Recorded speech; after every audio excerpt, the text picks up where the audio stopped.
September മാസത്തിലെ world cup qualifier മത്സരങ്ങൾക്കായുള്ള Brazil ടീമിലും നെയ്മർക്കിടമില്ല.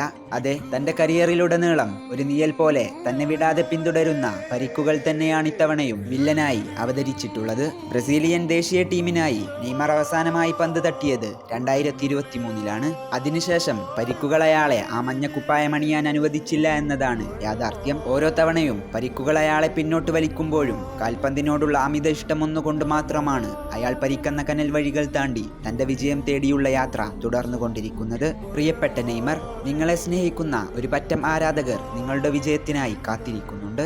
ആ ജനതയ്ക്ക് വേണ്ടി നിങ്ങൾ ശക്തമായി തിരിച്ചു വരണം. 2026-ലെ ആ ലോകമാമാങ്കം അവസാനിക്കുമ്പോൾ ആ കനക കിരീടം നിങ്ങളുടെ കൈകളിൽ വന്നു ചേരുമെന്ന് പ്രതീക്ഷിക്കുന്ന ആരാധകരെ നിങ്ങൾ ഇനിയും നിരാശരാക്കരുത്. ലിയണൽ മെസ്സി എന്ന അതികായകൻ തന്റെ പൂർണ്ണതയെ പുൽകിയതുപോലെ കാലത്തിന്റെ കാവ്യനീതി അന്ന് നിങ്ങളിലേക്കും വന്നു ചേരുമെന്ന് പ്രതീക്ഷിക്കുന്നു.